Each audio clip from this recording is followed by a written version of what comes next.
Bersama tim teknis yang ia bentuk sendiri, Raja memadukan pengetahuan tradisional dengan ilmu modern. Ia belajar dari para ahli, tetapi juga dari rakyatnya sendiri. Ia mengembangkan kincir air sederhana untuk desa yang tak tersentuh listrik. Ia merancang sistem pengolahan air hujan bagi desa yang gersang. Semua itu menjadi benih dari apa yang kemudian dikenal sebagai proyek-proyek kerajaan. Bab 3, Musik, Mesin, dan Makna.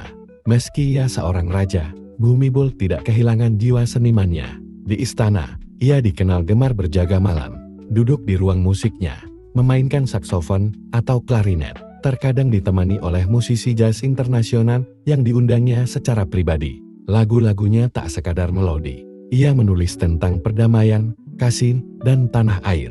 Namun ia bukan hanya seorang musisi, raja juga insinyur. Di garasinya, ia pernah merancang kapal layar sendiri. Ia menyempurnakan mesin pertanian kecil yang hemat bahan bakar. Bahkan ketika berada di rumah sakit, karena kecelakaan mobil pada tahun 1988, ia tetap menggambar sketsa sistem saluran air untuk dataran tinggi Thailand di atas ranjang rawat. Karya-karya Bhumibol bukan untuk dipamerkan, tetapi untuk menjawab satu pertanyaan sederhana. Bagaimana aku bisa membantu rakyatku hari ini? Bab 4. Bayang-bayang kudeta dan kearifan diam. Thailand tidak selalu damai. Dalam 60 tahun masa pemerintahannya, Raja Bhumibol menyaksikan lebih dari 20 kali pergantian Perdana Menteri dan belasan kudeta militer.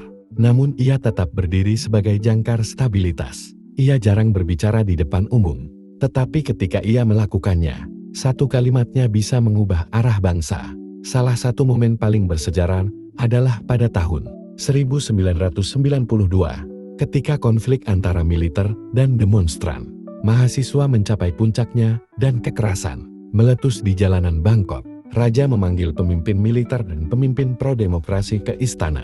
Di hadapan kamera nasional, mereka duduk bersila di hadapan raja, yang dengan tenang berkata, "Kalian harus menyelesaikan ini demi bangsa." Tidak ada teriakan, tidak ada perintah, hanya ketenangan dan kehadiran moral seorang ayah bangsa. Keesokan harinya, krisis reda. Darah tidak lagi mengalir di jalanan. Bab 5. Teori ekonomi cukup dan warisan sejati. Krisis ekonomi Asia tahun 1997 meluluh lantakkan banyak negara, termasuk Thailand. Di tengah panik nasional, Raja memperkenalkan konsep ekonomi cukup filosofi yang mengajarkan hidup sederhana, berkelanjutan, dan seimbang. Konsep ini kemudian diadopsi dalam kebijakan nasional dan bahkan